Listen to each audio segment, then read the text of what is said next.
Sejam bem-vindos à Forja. Uma produção RPG Next.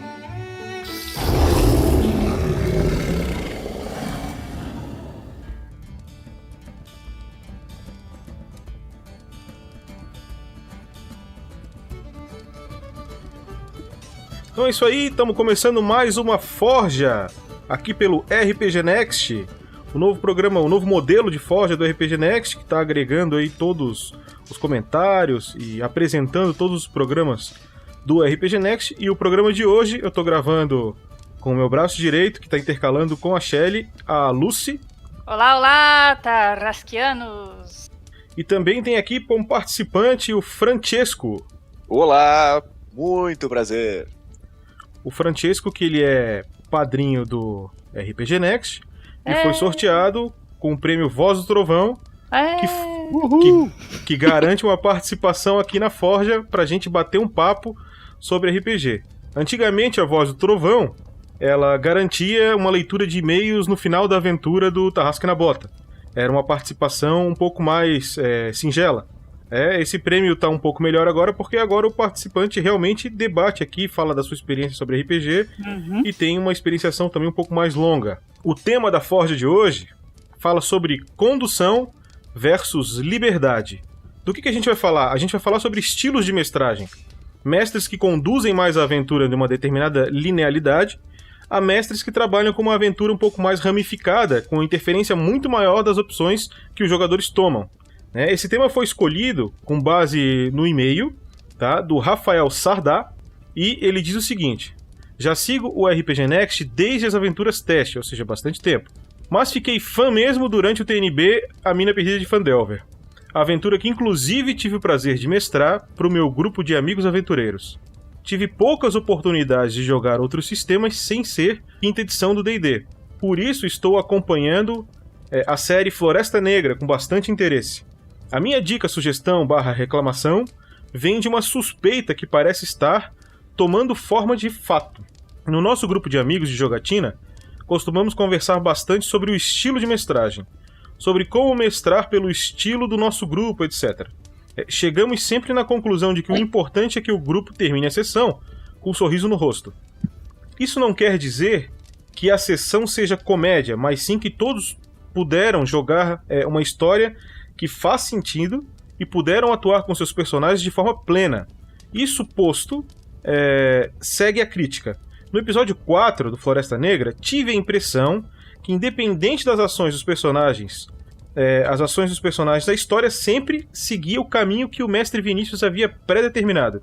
Por exemplo, no encontro com o vampiro, os personagens tomaram todo o cuidado ao se aproximar da carroça.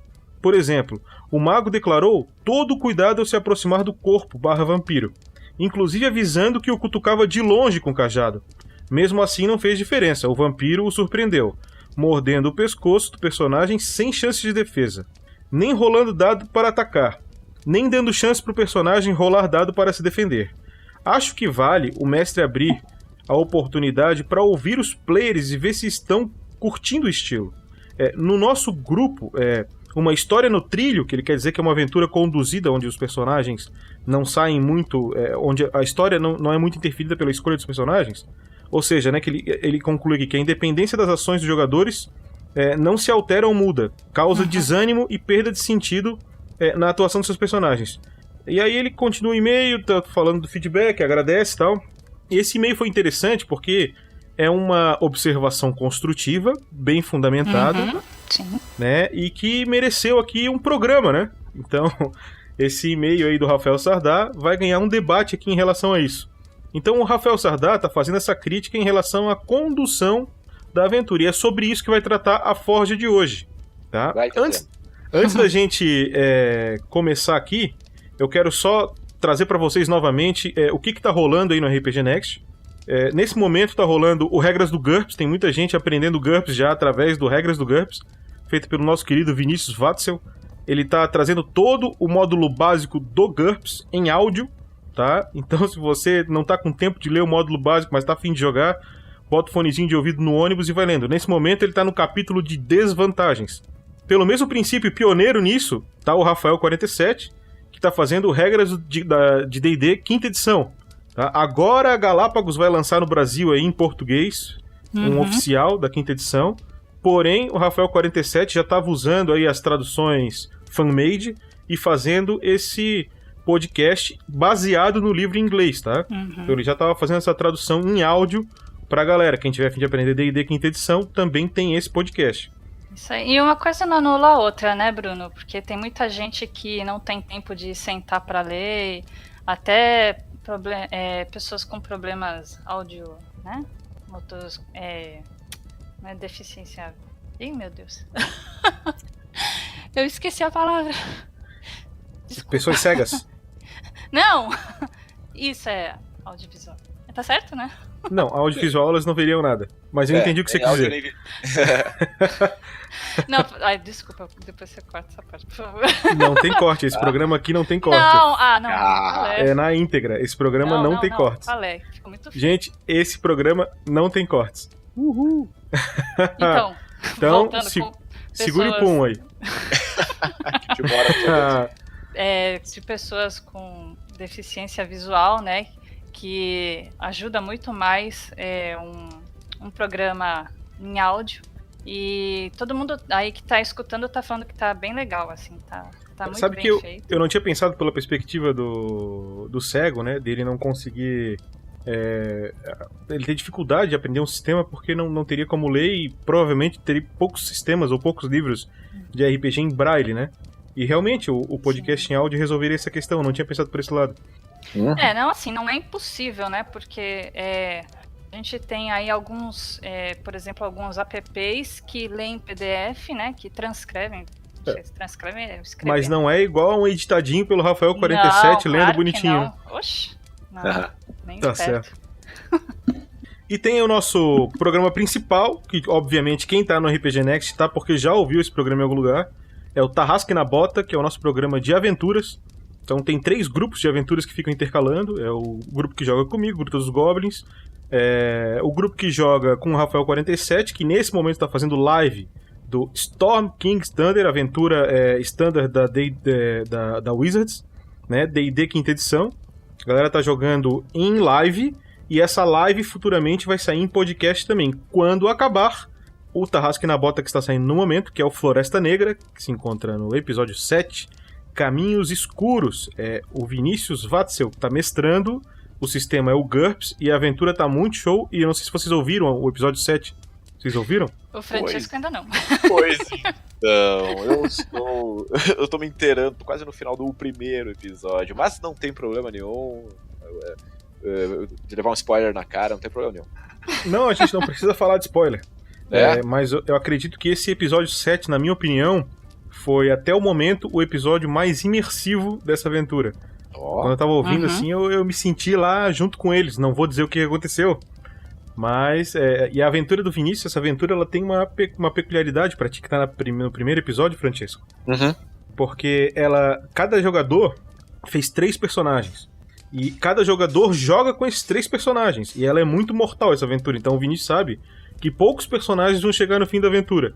Mas chegando ou não, todos vão jogar com todos os personagens. Então é um monte de personagem que vai daqui a pouco interagir um com o outro, entendeu? Essa é a parte bacana. Eu vivi algo parecido, a gente chegou a jogar com 2. E nosso mestre juntou uma galera de uma leva antiga, assim, que são os personagens, na realidade, com os atuais. Isso foi inesperado, inclusive. O mestre chegou de avental pra mestrar, não foi, não? Por aí. O avental e o cutelo. Sim. Quando terminou, a gente quase foi pra casa levando ele no colo, assim, sabe? Ovacionado. Foi muito legal. E esse negócio de ovacionado, mestre ovacionado, é sobre isso o tema de hoje. Bem, eu também queria falar pra vocês aí que estão ouvindo o RPG Next, que escutam Tarrasque na Bota, né? Pra você que gosta dos nossos podcasts, que tá aqui com a gente, ajuda o RPG Next, assim como o Francesco tá fazendo com a gente, ajuda a gente a tá aumentando a nossa quantidade de postagens. A gente tá querendo evoluir a quantidade de arrecadação que a gente tem pra poder pagar um editor, que hoje a gente faz tudo na camisa e no suor, e pagando esse editor a gente vai poder produzir muito mais coisas. Tá? E coisas melhores, certamente. Então a gente tá rumo aí à contratação de um editor. Vamos chegar lá uma hora. Quem quiser ajudar o RPG Next, pode encontrar a gente no Padrim, que é o padrim.com.br/rpgnext, e também pelo PicPay. A gente também pode receber a sua colaboração, que é picpay.me/rpgnext. Então, e o Francesco que tá aqui, que é nosso padrinho, ele tá fazendo a contribuição da Voz do Trovão, e são alguns padrinhos que fazem. Então, como são alguns, é sorteado para ver quem que vai participar dos programas aqui com a gente, e hoje é o dia dele. Claro, eu tô muito feliz, assim, eu acompanho desde os playtests, e só recentemente, por questão de agenda, não consigo estar a par de tudo, mas também é muita coisa, o que é fantástico também, né? E eu acho que, eu lembro desde o início, eu pensava assim, nossa, que projeto bacana. Quando surgiu o Guerreiros do Bem, eu achei mais fantástico ainda. E a oportunidade de poder contribuir, de dar essa devolutiva, porque, poxa, olha quanta gente está trabalhando em prol desse projeto tão bacana, né, de produzir conteúdo de qualidade. A gente percebe a preocupação tanto com o técnico, quanto com o técnico, eu digo, de físico, né, do hardware, mas também do técnico da apresentação, da narrativa. Isso aí eu digo que o pouco que eu consigo contribuir, às vezes eu me sinto até culpado por não poder investir mais, porque é um produto de qualidade e realmente merece reconhecimento, assim. Nossa, projeto fantástico aí a nível nacional, não conheço outro parecido. E quando tu conheceu o RPG Next, cara, qual era a aventura que tava rolando no Tarrasque na Bota e mais ou menos onde é que ela tava? Não, foi fantástico. Eu tava aprendendo D&D 5, iniciando o mestrado, fazendo viagens longas de ônibus e resolvi procurar por podcasts. Né? Eu imaginava que eu não ia encontrar. Encontrei o Playtest, primeiras experiências lá do Rafael 47, daquela galera toda, e fui aprendendo também sobre o D&D 5, né, quinta edição, ouvindo esse podcast. E aí eu acompanhei toda essa fase pré do Tarrasque na Bota e a aventura da mina de Phandelver, que era justamente a que eu tava mestrando. Tá, mas espera aí, cara. Quando tu conheceu o RPG Next, o que tava sendo lançado no feed ainda era os playtests. Sim. Pô, então faz um tempão que tu acompanha o RPG Next. Sim. Desde 2016, é isso? Sim, exatamente. Mais de 3 anos aí. Não, com certeza, exatamente. E aí eu me tornei padrinho faz 1 ano e pouco, 1 ano e meio, talvez. E era justamente nessa... Poxa, eu tenho que retribuir isso, porque é um material de entretenimento, assim, muito legal. Vai tendo um vínculo. Não, com certeza, meu Deus. Eu te entendo, cara. É isso aí. Eu também. Bom que existe um padrinho. Eu acho tão louvável, também quero fazer um comentário aqui, né? Eu acho tão louvável, porque de certa forma, só o reconhecimento pela qualidade do entretenimento já é algo muito bacana. Mas ainda assim faz o Guerreiros do Bem, que é super louvável, algo muito bonito, muito legal, assim. E merece todo o nosso reconhecimento. Uhum. É isso aí, cara. Concordo com tudo que você disse e também é por isso que eu estou aqui hoje. Dando uma mãozinha. É isso. O Guerreiros do Bem é uma cláusula pétrea do projeto aí, sempre vai existir. Que fantástico. Cara, como é que tu começou a jogar RPG? Eu gostei de RPG, mas o contato que eu tinha era digital, né? Então eu joguei Baldur's Gate, eu joguei Neverwinter Nights. Baldur's Gate tá entregando tua idade, hein, cara? 32 a 35, cara, talvez mais. Ainda bem que quase que eu falei, viu? Que eu também joguei. Mas às vezes eu jogo até hoje, tá? Eu tenho um saudosismo ali. E hoje eu vou fazer 35 esse ano. Conheci por Baldur's Gate. E antes disso, então eu vou me ferrar aqui agora, porque eu jogava Final Fantasy e de Super NES, cara. E era fantástico. Tu não jogou o Phantasy Star no Master System, né, cara? Não, no Master System não. Eu joguei no computador. Como é que era? O arquivo era emulava, né? Era muito legal. Mas enfim, aí quando eu fui conhecer um pessoal há uns 6 anos atrás, aqui da minha cidade, Chapecó, que jogava também. E aí eles me convidaram, a gente joga muito, há um tempão, muito mais que 6 anos. E você demonstrou que gosta de RPG, vem jogar com a gente. Ele, fechou. E aí que eu fui conhecer o de mesa e me apaixonei tremendamente pelo de mesa, porque pela liberdade, pela narrativa, pela interação social que é também o RPG de mesa, né? E continuei também mantendo a minha paixão pelo digital, mas o de mesa, nossa, superou tremendamente. E aí a gente começou com a edição 4. Entendi. Cara, e é o tema de hoje essa questão, porque é o seguinte, o RPG virtual todas as tuas opções estão lá pré-programadas para tu escolher, né? Sim. E no RPG de mesa, tu é livre para escolher qualquer coisa que nem esteja programada, né? Então também tem essa discussão no tema de hoje. O cara escolhe, mas não escolhe, vai dar na mesma coisa, entendeu? Eu tive a oportunidade tenho a oportunidade de conviver com alguns professores que trabalham com jogos digitais no curso de nível superior da UNO Chapecó. E aí tem umas discussões muito interessantes. Existe uma ala dos narratólogos, né, e dos tecnólogos da parte de jogos digitais. E é muito interessante o quanto o sistema ele se apresenta para o mestre como algo normativo, mas ao mesmo tempo ele tem que estar invisível, né? E muitos mestres acabam se envolvendo de formas muito distintas com essa regra, né? Então, alguns mestres acabam se prendendo muito ao sistema e pré-determinando as ações dos jogadores, outros dão extrema liberdade. E eu pude fazer muitos testes também nas poucas vezes que fui mestre, né? Justamente para testar essas experiências com os jogadores. Foi algo muito interessante, assim.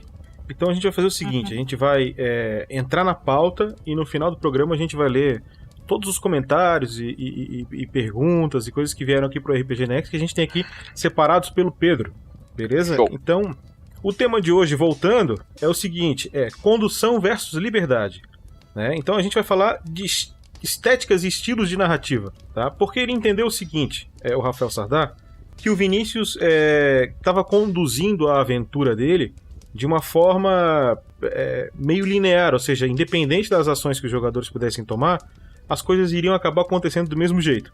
Então, a primeira coisa que eu queria trazer aqui é que gravar um podcast de RPG certamente vai ser uma aventura levemente mais roteirizada do que uma aventura de RPG tradicional, tá? Porque existem algumas coisas, talvez, que o mestre tenha pensado ou preparado, que independentemente ela vai ter que acontecer. São trechos e nuances de história que precisam. Por exemplo, eu vou dar um exemplo. Quando um jogador ou um personagem precisa sair da aventura, né? Por algum motivo, né? Por exemplo, a gente teve no culto de Coborra, o Gustavo Roberto teve que sair por motivos de trabalho, de projetos de vida que ele tem. A gente espera muito que ele volte a jogar com a gente, porque a gente gosta muito dele. Mas ele teve que sair, foi onde entrou a Shelly. A saída do Gustavo Roberto e a entrada da Shelly, as duas foram combinadas com o grupo fez aquilo que se combinou. Então foi um momento onde a aventura foi completamente linear, né? Os jogadores não fizeram escolhas naquele ponto, a gente discutiu como é que seria e fez. No resto foi tudo feito com escolhas praticamente livres. Mas então qual o que é esse estilo de condução do mestre, né?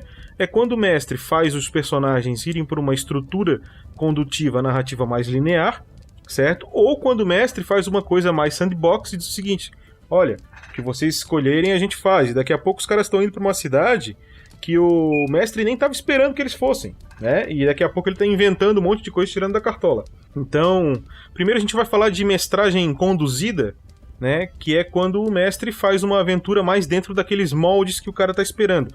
Que geralmente é o que acontece quando se está usando aventuras prontas. O mestre tenta trazer os jogadores para dentro daquela narrativa que está na aventura pronta, tá? Isso não quer dizer que é uma coisa ruim, mas normalmente se os jogadores não pegaram o gancho da aventura no ponto A, ele vai dar um gancho no ponto B, ele vai dar um gancho no ponto C, até eles, engancharem naquele trecho de narrativo que ele está buscando, né? E completar aquele arco narrativo que ele está querendo fazer, né? Então vocês dois, vou começar contigo, Francisco. Tu já passou por alguma experiência de narração mais conduzida? Ou não? Geralmente foi livre as mesas que tu participou. Ou tu já como mestre também fez? Como é a tua experiência? Então, nesses quase 6 anos de RPG de mesa, eu sou muito grato ao meu grupo que me permitiu mestrar. E em todas as 3 ou 4 vezes que eu mestrei, eu pude fazer muitas experiências. Eu já começava dizendo, pessoal, a primeira vez que eu vou narrar algo de tal tipo, com tal estilo, né? Então, as experiências que eu tive, a primeira narrativa que eu fiz, eu criei um mundo e determinei que a narrativa fosse extremamente fluida, né? E o próprio grupo percebeu que como eu criei esse mundo e coloquei ele no meio de Fyron apenas para contextualizar, né? Que é o cenário de D&D. Eles compreenderam que eram para ficar por ali, né? E ali dentro eu determinava alguns locais, alguns NPCs que eles deveriam interagir, e isso parece que eles automaticamente respeitaram isso, mas acho que muito também pela experiência deles, né? E em outro momento dessa mesma aventura, muito pra frente, dessa campanha, na realidade, eu comecei a colocar coisas no mapa pra eles, e eles sabe aquele olhar assim, tipo, tá, e essa cidade aqui? E aí eu assumi aquela cara de poker face, sabe? Eu dizia, uma cidade que está aqui. E aí eles, tá, mas e tem alguma coisa ali? Com certeza deve ter alguma coisa ali, mas tanto quanto as outras. Entende? Eu fazia esse mistério. E na realidade eu tava extremamente tenso por dentro, porque eu não tinha nada. Eu só tinha colocado ali, só que eu tinha assumido pra mim, olha, se eles forem pra lá, eu vou entrar agora na internet, quietinho aqui, vou começar a me preparar porque eu quero experimentar essa experiência de realmente dar uma liberdade pra eles. Não tem como o mestre preparar pra tudo. Né? Sim. Não.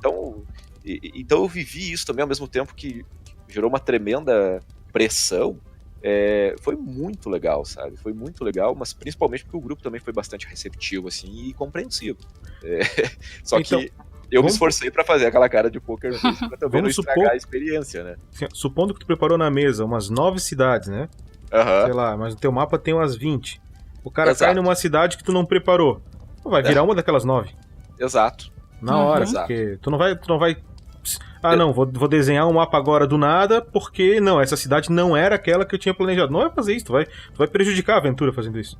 Com certeza. E o que eu fazia? Eu citei antes o exemplo da internet. A internet é fabulosa, né? Hoje a gente consegue acessar qualquer cidade do mapa de Fire em poucos minutos e se inteirar dela, né? Tem os Wikipedia da vida aí, então, dentro do cenário de Dungeons & Dragons é muito fácil. Mas eu assumi esse desafio pra mim. E aí, claro, alguma coisa, com certeza eu ia aproveitar do que eu já tinha preparado, né? Sem sombra de dúvida. Não dá pra ser tão solto assim.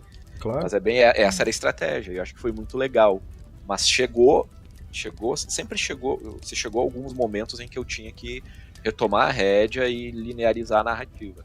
Porque senão a gente ia pra lugar nenhum e as coisas não fariam sentido narrativamente, né? Porque eu acho que esse é o papel do mestre, né? E esse é o desafio do mestre também. Sim, o mestre tem que ter essa pegada, né? Esse senso de saber quando os jogadores começam a ficar meio perdidos, né? Sem saber o que fazer. E ter um pouco dessa flexibilidade, né? De mudar algumas coisas de lugar, né? Os gatilhos, as localizações de algumas coisas, para realmente poder deixar fluir melhor a aventura, né? Senão o pessoal vai indo embora também, né? Não, mas é por aí. O meu grupo acabou decidindo chegar até um deserto. Eles tinham 3 caminhos mais viáveis, assim, 3 rotas. E eles acabaram decidindo uma que passava justamente numa cidade que eu não tinha muito conhecimento, que era o Wayland. E eu pesquisei rapidamente na internet ali, enquanto eles se dirigiam, narravam suas ações, e eu descobri que foi uma cidade que em determinado momento teve uma espécie de surto de alguma coisa, não me lembro muito bem o que era o surto, tipo um surto de vampiro, algo assim. E magos da cidade resolveram trancar essa cidade com um escudo mágico e ninguém podia mais sair e entrar. E eu pensei, legal, vou fazer eles chegar bem nesse momento. Pronto. E aí eu já puxei pra dentro uma parte que eu tinha pronta, que era uma taverna, onde eles versão medieval do Under the Dome, né? Isso, exato. Foi antes do Under the Dome. Pelo menos da série de TV, né? E aí foi muito interessante, assim, eu não sei até hoje, nunca perguntei se eles perceberam que eu aproveitei e que eu descobri na hora isso, ou se eles acharam que era algo muito... Viu? Geralmente muito não percebem, não. Bom, agora eu estou sabendo, né? Claro não. O Elon foi de sopetão, assim, mas a taverna em que eles viveram um dos momentos clássicos de todo aventureiro, acho que todo mundo deve viver esse momento, que é botar fogo numa taverna. Eles vivenciaram isso, assim, e a taverna já tinha sido preparada, inspirada no Drink do Inferno, né? Óbvio. A pergunta vem o seguinte: faz diferença eles saberem que tu viu na hora, ou que já estava preparado, ou que tu tirou da cartola? Tipo, será que faz diferença para esse jogador? De onde é que veio isso? Ou o que importa é o que está sendo jogado no momento e acabou? Então, eu acho que faz diferença. Como mestre, assim, eu percebo. Porque toda vez que os jogadores estão extremamente atentos às reações do mestre. É quase eu brinquei do Poker Face porque às vezes é também um jogo de poker, né? Principalmente com os jogadores mais experientes. Os da minha mesa, e eu também, quando sou jogador, leio o mestre de cima a baixo, assim, se eu percebo que tem aquela risadinha de canto de boca, sabe? Essa é a grande diferença, né, entre jogo online e jogo presencial, né? Sim. Então eu brinco do Poker Face, mas é isso mesmo, assim, eu acho que quanto mais o mestre conseguir mascarar o que tá por vir, diferente se ele preparou, se ele vai improvisar, ou se ele vai seguir uma linha pré-determinada, ou se ele vai deixar extremamente aberto, eu acho que é muito importante que os jogadores não saibam. A não ser que ele queira que saibam e ele queira conduzir, mas assim, eu acho que ter um quesinho de mistério ali contribui muito pra imersão e pra aquela expectativa, sabe? Tipo, nossa, eu não consigo tirar nada desse mestre. Essa decisão que eu tô querendo tomar vai implicar no como na narrativa, no mundo. Eu não sei, o mestre não dá nenhum sinal. E os jogadores mais experientes, eles gostam de ajudar mais o mestre, né? Já os mais iniciantes, eles gostam de ver o mestre sofrendo, então... Quanto mais informação o mestre tiver, assim, na hora, assim, melhor. A gente teve um limiar, assim, bem interessante, quando entrou um ou dois jogadores, volta e meia entra um ou outro jogador novo, assim, mas menos experiente, e às vezes acontece na mesa, assim, um olhar entre nós do tipo, a gente já sabe o que vai acontecer, mas vamos vivenciar isso de novo, sabe? Sem problema. A gente sabe que vai se ferrar, vai doer, mas deixa ele dar uma espadada nessa gelatina e descobrir o que acontece. não deixa ele chegar a corpo, faz parte. Eu acho que isso faz parte também, e é legal também, sabe? Tá, olha só, isso a gente mata os tópicos de mestragem conduzida, né, e mestragem livre também, mais ou menos a gente deu aqui a ideia do que é uma condução, o que é uma mestragem mais livre. E o quarto ponto da pauta é destinos imprescindíveis. O que é destinos imprescindíveis? Bem, todo mestre na sua aventura, ele vai escrever alguns pontos ou alguns locais que é a cola do negócio. É o nó ali para fechar as coisas e tal, e se os jogadores não passarem ou não fizerem aquilo, ferrou. A aventura não vai acontecer. E nesse ponto, vocês usam isso? Tem isso na aventura de vocês? Ou não? Vocês acham que não existe nenhum destino que é imprescindível? O negócio tem que ser bem livre? O que vocês pensam sobre isso? Eu acho que isso faz parte tanto da mestragem livre quanto da sandbox, né? Porque, assim, é interessante você, assim, dar liberdade para os jogadores, não limitar muito ideias, né? O interessante é você deixar eles aflorarem as ideias, né? E explorar os personagens e tal. Mas, assim, é interessante também você, de repente, ter algumas coisas para encaixar na aventura que você sabe que vão causar um clímax, né? Que vão ser momentos memoráveis, né? Que depois o pessoal vai querer ficar comentando tal, pra, de repente, uns momentos para dar uma atenção, ou que pode ser uma reviravolta na história. Assim, é lógico que essas coisas podem mudar, né, conforme o jogo, dependendo da história que você estiver narrando. Mas tem coisas muito interessantes que você pode criar e acrescentar, assim. Mas é aquele negócio, né? Você pode ser flexível de mudar o momento que aquilo vai aparecer ou o local onde vai acontecer. Aí vai do mestre e do andar da aventura também. No culto de Coborra, a parte do Garra Negra lá, por exemplo, era uma parte essencial da aventura. E não era fundamental, ou seja, os jogadores poderiam concluir o destino deles, tá? Sem conhecer o Garra Negra, por exemplo, né? Eu acabei forçando essa questão quando eles são roubados pelos hobbits, né? Tipo, foi meio que forçado. Mas porque um jogador caiu no sono. Eu daria um jeito de eles serem roubados, ou daria um jeito deles irem pra Ilhen. Essa parte, então, ela já tinha meio que sido programada. Eu faria vocês passarem em Ilhen de qualquer jeito. Os hobbits terem roubado a esfera foi só uma das opções que eu tinha pra fazer vocês irem pra lá. Além da cidade estar no caminho de vocês, eu faria alguma coisa. Eu poderia prender vocês, poderia prender o integrante, poderia fazer N coisas pra fazer vocês passarem por aquela quest, né? que eu queria que vocês fizessem, porque era uma quest bem elaborada, era uma quest que eu sabia que vocês iam gostar, tanto é que gostaram, né? Então acho que também tem disso, né? Era um destino pra mim que era imprescindível, tinha que passar. Mesmo que vocês fizessem 3 voltas e fossem pra outras cidades antes, fizessem coisas, era uma coisa que pra mim era importante que vocês passassem. Foi feito com carinho aquilo ali, entendeu? Então, pra mim, era um destino imprescindível. Que me parece que não tem como o mestre desenvolver uma narrativa para fazer um planejamento de aventura sem ter uma crise, né? Sem ter um ponto culminante, sem ter um momento de desenvolvimento, né? De coleta de pistas. Então, inevitavelmente, ele vai criar pontos. Eu acho que uma coisa que a experiência vai ensinando a gente é que ele não precisa entender que um ponto é somente, por exemplo, passar por um local, né? Eu só vou conseguir que a história, que a segunda parte aconteça se eles concluírem a primeira parte entrando nessa taverna, entende? Aí é o ponto limiar físico, né? Espacial. Ele pode ser ou quando eles conhecerem esse NPC, eu acho que quanto mais a gente perceber que todas as opções que a gente tem, na verdade são muitas, né? De fazer esse limiar acontecer, eu acho que é melhor pro mestre. E melhor pro jogo também, né? Porque daí tu não força tanta barra. Né? E fica essa sensação de liberdade que eu acho fantástico em RPG de mesa. Nem sempre os mestres já começam com essas situações, né? Esses momentos prontos, né? Esses momentos, muitas vezes, eles são criados ao longo da aventura, né? Conforme vai acontecendo as coisas, fala, lá na frente eu vou colocar isso daqui também. Pode ser que o mestre simplesmente chegue e fale, hoje nós vamos jogar. O quê? Não sei, qualquer coisa. Qualquer coisa eu invento na hora uma história. Aí vamos pro quinto tópico, Lucy. Aventuras Sandbox, né? Que é o que é? Uma aventura que o mestre não tem roteiro.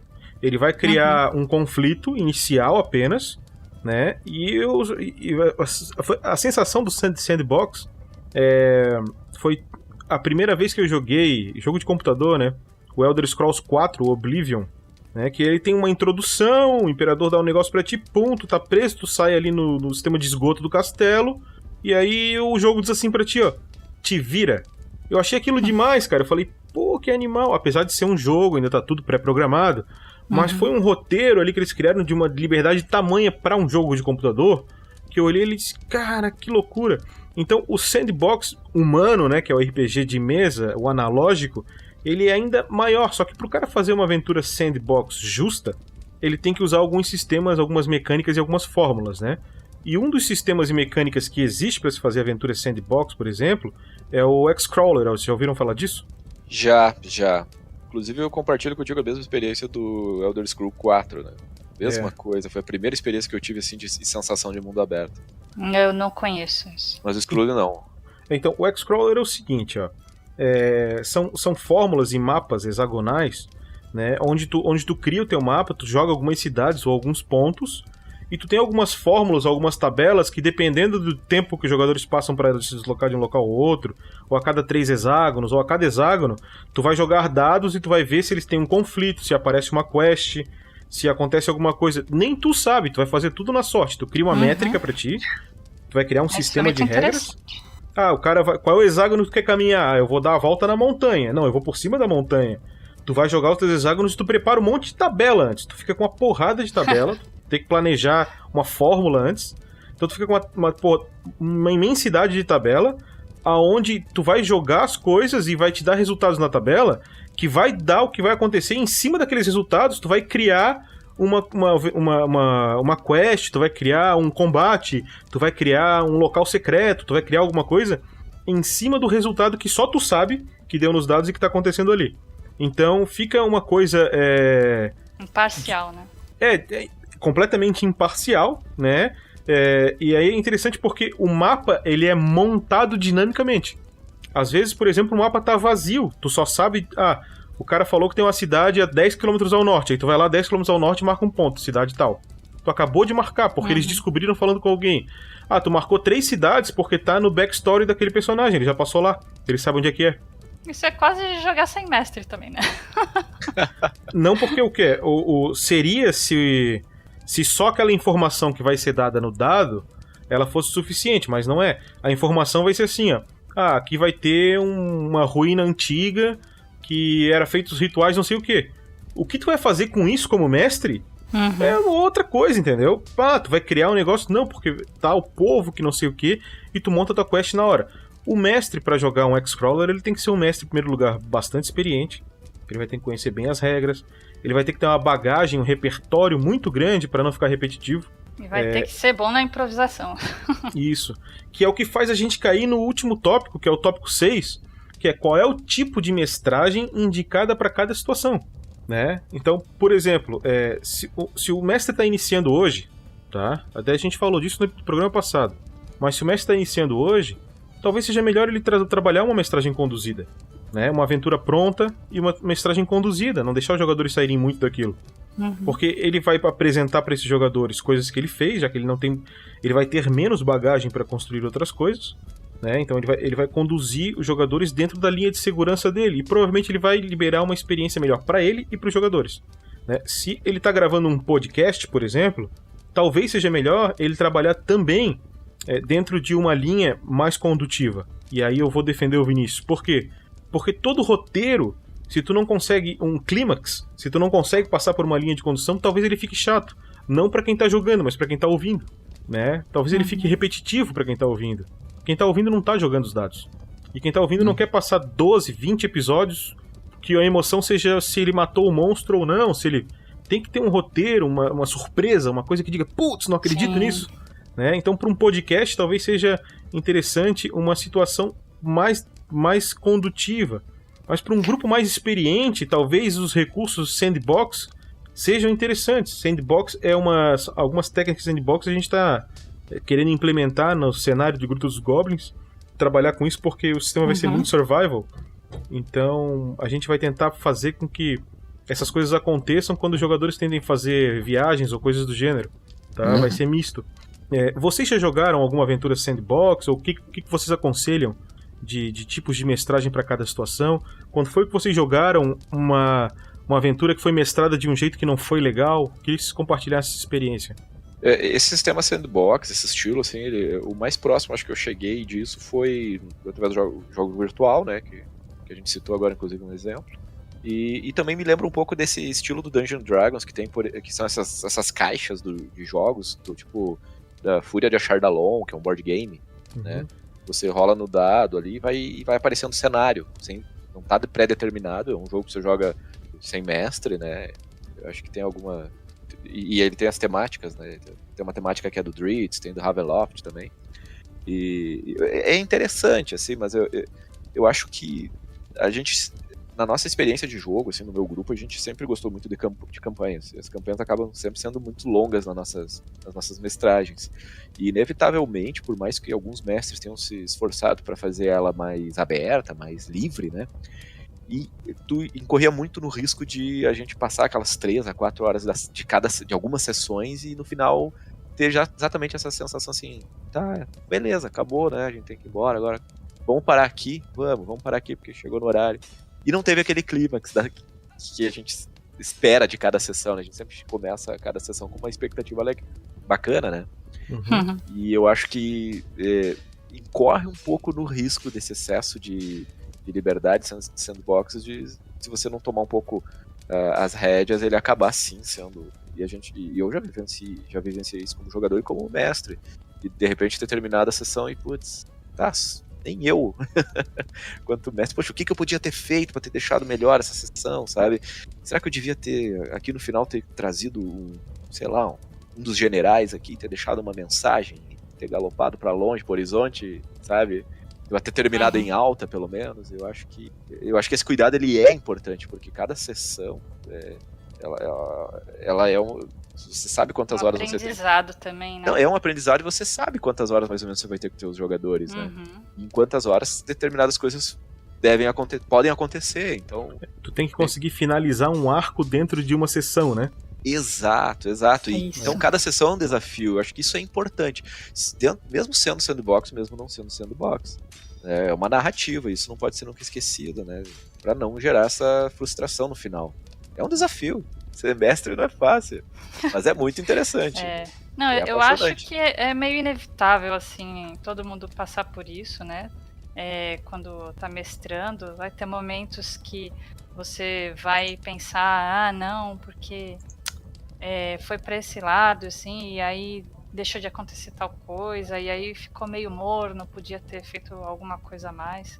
Mas, como você falou mesmo, assim, serve para você ir para a próxima, você já melhora mais os detalhes, você já sabe quanto tempo as coisas demoram, né, para acontecer, então você sabe como equilibrar melhor, né, cada aventura. Eu queria abrir o espaço para vocês, se vocês quiserem falar de alguma coisa sobre o tema, ou até fora dele, se vocês quiserem falar. Eu só queria acrescentar uma coisinha assim em relação ao e-mail, né? Que assim, além das coisas que você falou, né, do fato de ser um podcast e tudo mais, nesse episódio, por exemplo, a gente estava lidando com um convidado, né? É uma pessoa que veio jogar com a gente. E que, assim, seria muito difícil ele vir de novo, né? Como vários outros convidados também. Então, assim, precisaria...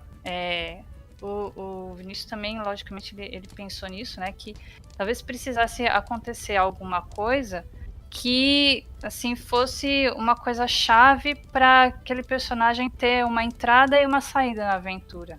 Então, assim, às vezes...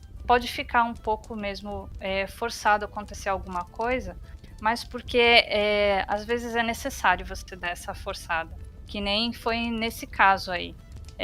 Teve Ô Lucy, só fazendo um parênteses, então até essa explanação que tu deu, porque tu tava jogando a aventura com eles, né? Tá respondendo a pergunta do Rafael Sardá, bem respondida, de por que aconteceu daquele jeito, né? Então foi justamente por isso, porque tinha um jogador que era um convidado de outro podcast, né? E que a agenda dele... Ele nem era o podcast, né? Ele acho que nem participa de podcast, ele era mesmo um convidado do meio, né? Do RPG. Entendi. E, assim, aí a agenda dele... Ele ainda tava jogando com a gente e trabalhando ao mesmo tempo. Então, assim, foi difícil trazer ele. E, assim, para depois remarcar, para ele vir de novo, tal, seria bem difícil. Então, Entendi. Essa é uma coisa importante também, assim, é muito legal você ter uma pessoa diferente, né, participando, mas tem esses poréns também que tem que ser pensado. Sim. Porque no final é um programa, né? A aventura vai ter que ter um fim, vai ter que ter um clímax, né? Isso vai ter que ser entregue no final no podcast. A gente teve convidado que voltou. Teve sorte aí, deu sorte nos dados e tal. Surpreendeu o mestre e voltou. Pelo que eu tô ouvindo, tem 2 já, né? 2 que voltaram. E era pra morrer, foi planejado pra morrer e não morreu. Porque os dados não permitiram. Tomara que eu seja um desses uma hora. Torcendo que eu sou azarado. Fosse uma pessoa que de repente tivesse muitas tarefas, aí não pudesse voltar, aí ia ser mais complicado, né? É verdade. Mas eu acho que eu acho que é por aí, sabe? Pensar cada sessão como uma cena de um filme, de um grande filme, né? Que é a campanha, né? E lembrar que a gente, quanto mestre, sempre tem vários recursos para tentar terminar ou em suspense, ou com uma grande descoberta, ou com uma grande vitória, ou com uma cena bastante trágica, mas que faça com que os jogadores permaneçam esse tempo entre uma sessão e outra pensando, nossa, e agora o que vem? Nossa, o que eu vou fazer? Sabe, instigue, que provoque, que crie essa vontade de que chegue logo a próxima sessão para ver como esse próximo capítulo vai se desenvolver, sabe? Sim, inclusive, assim, quando você mestra uma coisa mais conduzida, é um pouco mais difícil de fazer isso, né? Pra você conseguir encaixar o timing das coisas. Mas quando você faz uma coisa mais livre, aí é mais fácil você improvisar alguma coisa ali. Mudar o curso todo da história, né? E haja repertório. Sim. Haja repertório pra puxar. Mas eu acho que mesmo sendo um podcast, quando sendo uma sessão tradicional, né? Lá na sala da casa de alguém jogando um RPG de mesa, eu acho fundamental que em ambos tenham porque ambos são narrativas, ambos têm um público, né, que tá ouvindo ali uma história, tá desenvolvendo, tá participando. A gente, quanto ouvinte de um podcast, não é tão ativo, né? exceto quando a gente é sorteado. Mas eu acho que em ambos tem que ter essa preocupação não só com o início e o meio, mas principalmente com o fim da narrativa, que é de deixar de instigar, que é de repente premiar, que é de, enfim, o cara ganhou uma espada mais um ali, não imaginava, mas acabou encontrando, e foi bem no finalzinho da sessão, e agora o que acontece, sabe? O cara já vai passar a semana inteira pensando como é que eu vou usar essa espada na próxima sessão. Eu acho que isso parece forçado às vezes por parte dos jogadores, mas é aquela forçação do bem. aquela forçadinha necessária, né? E por isso que eu brinco também. Eu acho que é importante o mestre também ter aquele poker face, sabe? Pra não transparecer assim, tipo, tive uma ideia agora e... foi agora, hein? Caiu agora aqui, ó. Esse é um meme interno nosso. Tive uma ideia. Nossa, tive uma ideia, entrega. Não pode entregar, porque acaba um pouco essa experiência narrativa que provoca a imersão, que é o que todo mundo busca, né? Inclusive, uma dica, assim, pode jogar coisas misteriosas, surpreendentes, assim, que não vão levar a lugar nenhum. Só pra dar aquele tananã, né, no fim. Eu fiz muito isso, inclusive sem saber o que eu ia fazer depois. É Lost, sabe? Que nem Lost, assim. Todo mundo chegou no o spoiler do Lost.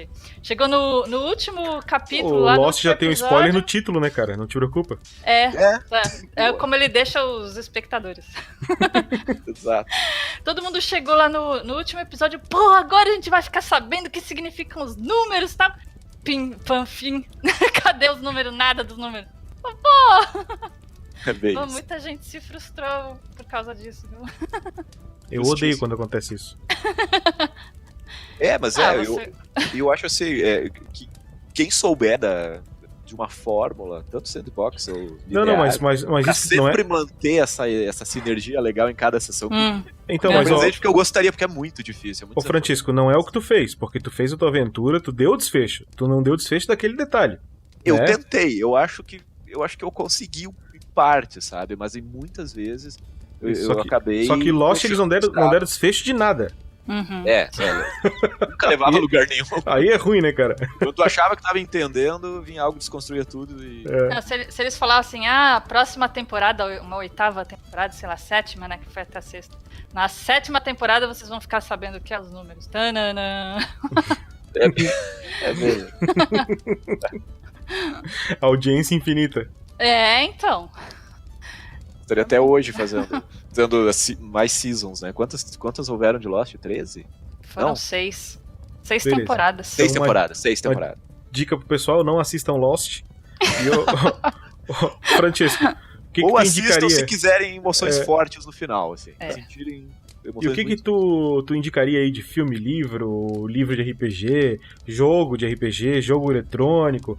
Alguma coisa que tu acha que é válida aí, que tu gostou, que tu viu e foi uma surpresa positiva pra ti? Olha, tem clássicos, né, de jogos de RPG digitais que eu acho que quem gosta de Fyron vai adorar Baldur's Gate, vai adorar Icewind Dale, né? Essa saga é muito legal. Neverwinter Nights também é bem legalzinho, bem bacana.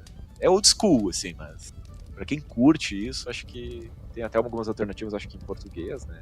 Também facilita em relação à língua.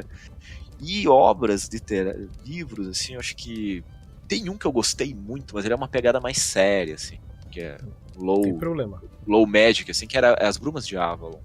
Sim. Não sei se alguém já... É bem diferente, bem fora da curva, assim, de certa forma. Mas, tu não precisa ser fantasia medieval, não precisa ser RPG, inclusive. Sim, Pode ser um filme que tu diz, ali é um filme que eu achei muito interessante. Tu vai dar a tua indicação aí de coisa bacana. Então, perfeito. Então, As Brumas de Avalon num sentido mais medieval. E um livro de Gabriel Garcia Marques, para quem quiser, uma hora dessas, trazer uma imersão latino-americana, que é 1000 anos de solidão. Ai, peraí. Pera que eu tô me dando um branco no livro aqui. Só me dá um minutinho. Tá cortando um pouco o áudio, é aqui comigo ou é com você? Não, cortou pra mim também, é do Discord. Tá. Sério? Não te preocupa, foi bem pouco. Tá. Então uma dica de Gabriel Garcia Marques é 100 anos... 100 anos de... Ai, meu Deus! 100 Anos de Solidão, é isso mesmo. Eu tava com Beleza. medo de confundir com outro livro, mas é isso mesmo. Gabriel Garcia Marques, 100 Anos de Solidão, tem uma narrativa fantástica, com desfechos assim, e ele trabalha com o real fantástico, que são pitadas de fantástico em momentos inesperados e que provocam na narrativa assim, uma experiência, pra mim foi divisora de águas, assim. E traz uma imersão pra nossa querida América Latina, que por que não, né? Sairmos um pouco do espaço medieval. E Lucy, a Lucy volta e meia faz indicações aí nos podcasts em que ela participa. Eu queria saber se tu tem alguma coisa hoje, é opcional pra ti, mas se tu quiser, o espaço tá aí pra ti. Ah, é? Hoje não é o dia especial do padrinho? Hoje é o dia especial do padrinho, né? Bom, eu posso fazer uma pequena indicação, então? Claro. Eu vou indicar um audiolivro, mas infelizmente ele está em inglês, não em português. Mas assim, ele tem a dicção muito boa para quem não entende tanto assim de inglês entender. É a história de um cara que ele é mago, ele trabalha com... É o trabalho mesmo profissional dele, com magias e encantamentos. E assim, ele tenta se manter longe das magias negras, né? E coisas mais sinistras, assim. E assim, um dia ele é procurado por uma... Começa com um dia ele é procurado por uma pessoa doida lá que coloca ele no meio de uma bagunça, no meio de uma história que ele nem se lembra mais, de uns tempos atrás. E aí depois com essa história que essa pessoa chega e conta pra ele, ele descobre que a ex-namorada dele tá com um problema com um cara que fez umas encomendas com ele. E assim, ele descobre que ela meio que vendeu a alma dela pra esse cara. E aí ele tenta ajudar ela a desfazer isso, indo atrás desse cara. Assim, eu não escutei o audiolivro todo ainda. Chama The Curse Merchant. Ele é um audiolivro escrito por o J.P. Sloan. Deixa eu ver se eu acho... Esse é o Mercador Amaldiçoado, é isso? O Mercador de Maldições. Eu não tô achando o nome por extenso dele aqui, agora eu não me lembro. Mas assim, é bem gostosa a história, sabe? A narração, assim... Ela tem umas pitadas de comedinha, assim, bem discretas. E é bem legal. Bem legal. A história é bem legal de ouvir. E assim, ela não é free, né? A gente só acha ela sendo vendida na internet. Ela tem na Amazon. A gente pode deixar o link aí com... como é que chama o negocinho aí do... o link patrocinado do RPG Next pela Amazon? Isso. Podemos. A gente deixa o link patrocinado aí. E, assim, eu ganhei esse audiolivro do padrinho amigo, que tá aí ajudando a gente a fazer o app das cartas críticas, o Pedro Alves. Legal. Ele deu pra mim de presente de aniversário. É bem legal, eu recomendo. Beleza. Gente, vamos fazer então a leitura de comentários e e-mails mandados pra gente aí? O Bruno Sim. não vai recomendar nada? O Bruno não vai recomendar nada hoje. Vou deixar as recomendações de vocês. Show.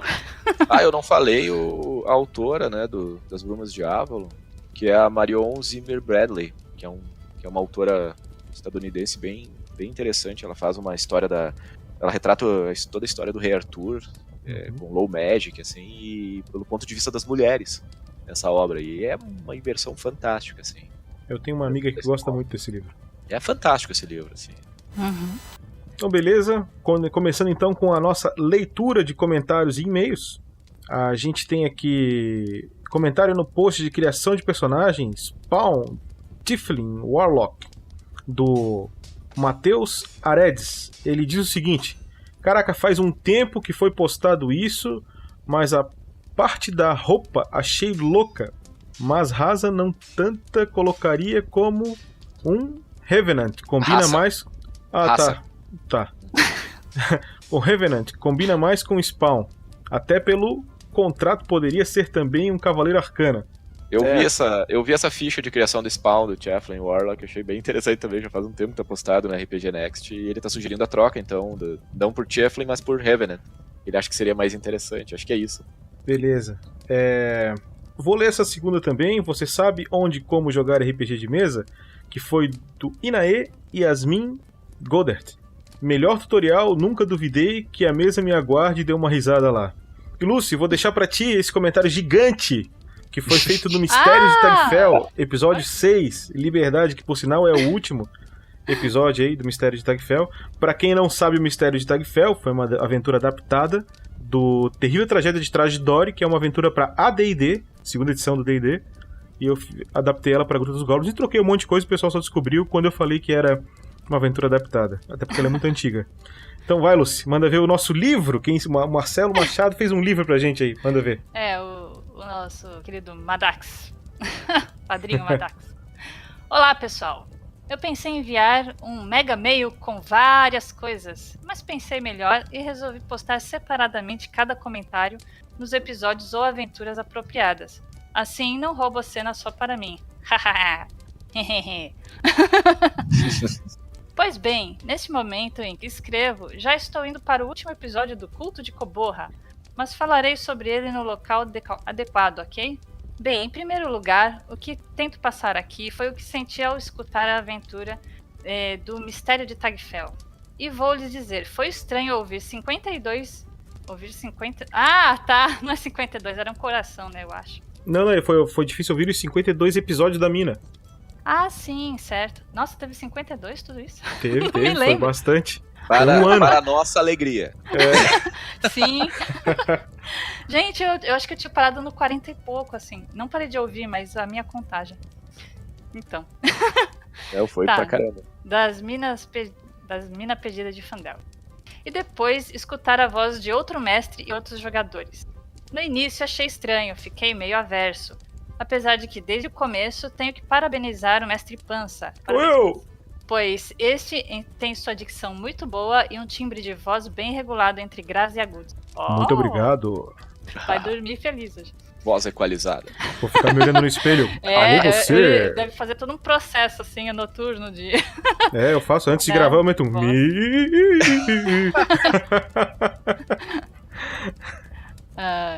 o que deixa a narrativa bastante fluida.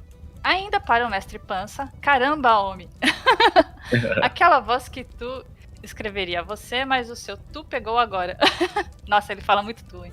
Fez o Guardião, ficou muito boa. Gente, parecia locutor fazendo voz robótica em filme. Se não me engano, na hora veio na minha mente o HAL 9000, computador do filme 2001, Uma Odisseia no Espaço. Ficou muito bom mesmo, parabéns. Sobre os personagens, bem, eu demorei a gostar deles, principalmente Muldran. Odiava a voz dele. Mas, por ironia, foi o primeiro que passei a gostar. Idem. Dava boas risadas das magias dele.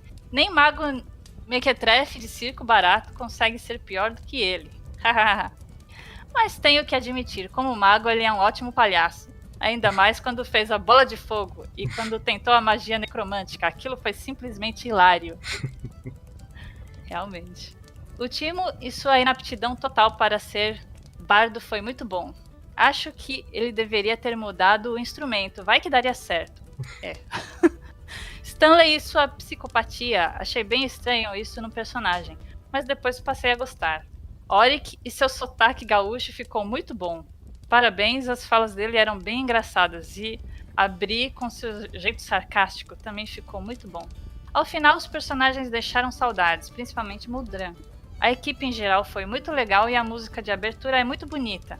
Lembra a abertura do filme épico medieval, tipo Senhor dos Anéis, ou algo assim. Sobre o sistema... Ai, peraí, eu acho que eu vou tomar uma água. Vamos lá. Sobre o sistema, bem, sou mestre bem eclético, já mestrei de tudo nessa minha jornada RPGística.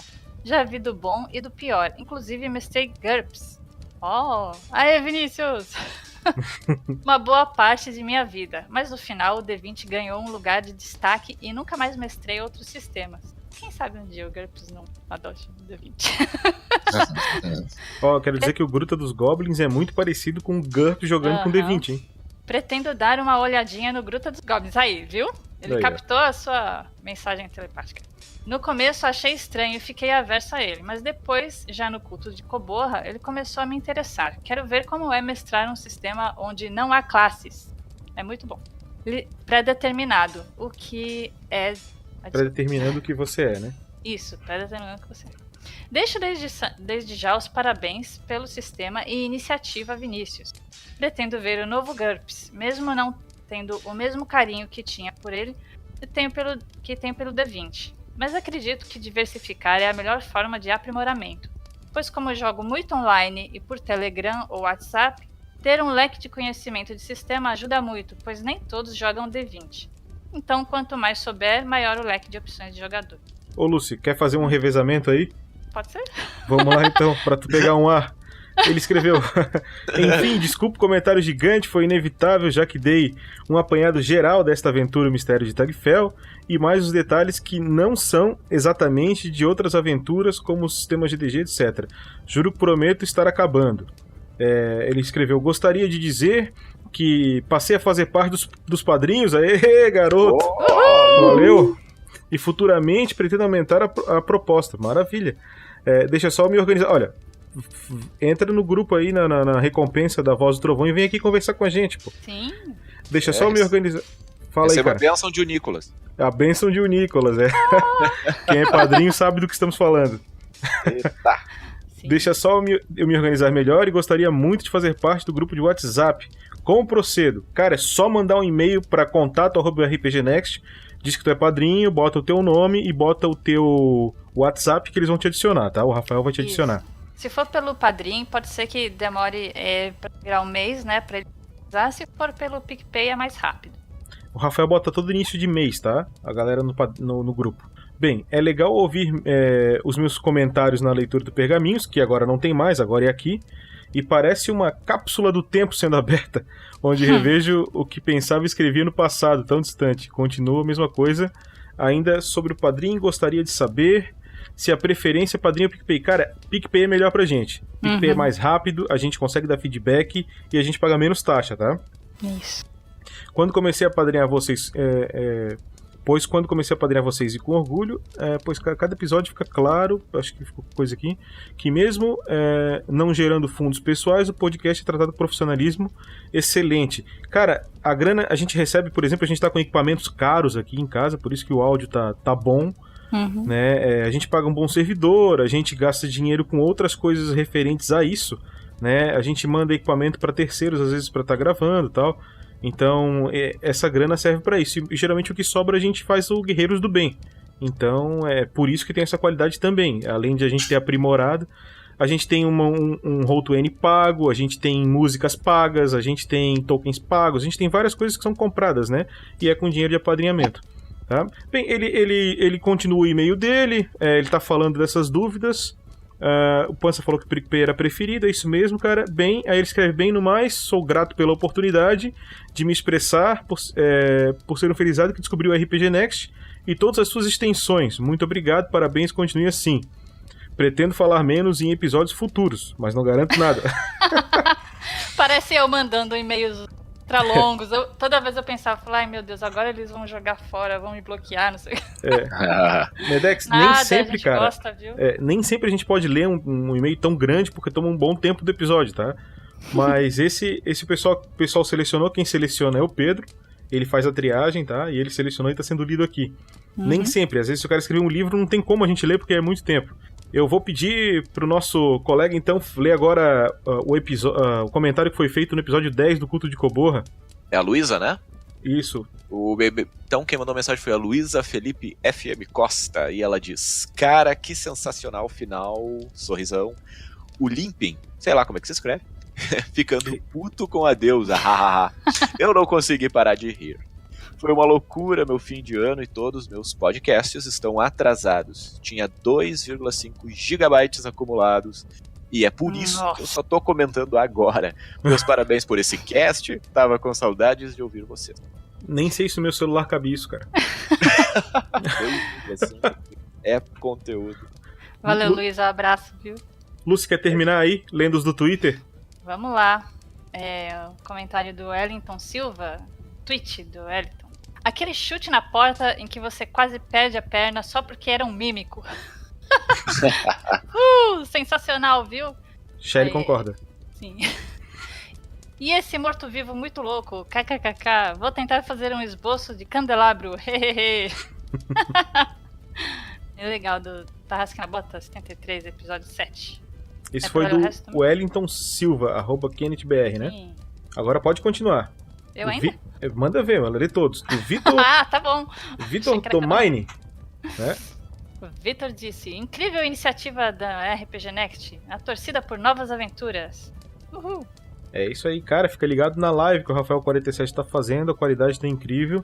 Tivemos um pouco de dificuldades técnicas no primeiro episódio, deu um pouco de lag, mas já foi corrigido, né? Pro segundo. O segundo já foi perfeitão.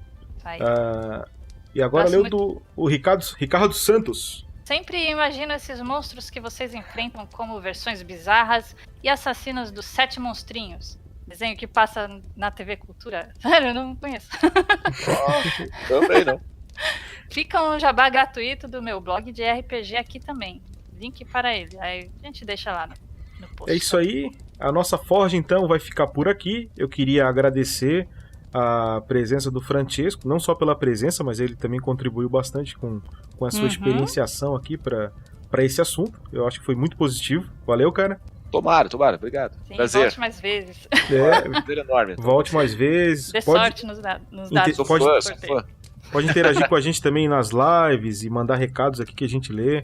Se às vezes quiser mandar algum recado em áudio, alguma coisa, quem sabe a gente possa postar também. Não é a praxe, mas a gente pode ver se consegue.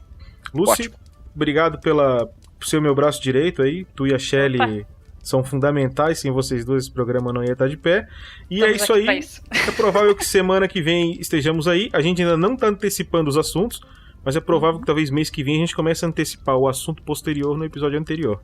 Beleza, pessoal? Então, deem uma olhada no Tarrasque na Bota aí, nos programas do RPG Next e acompanhe a gente aí. Valeu! Falou! Valeu, galera. Valeu, obrigada até. Aí pelos comentários. Abraço.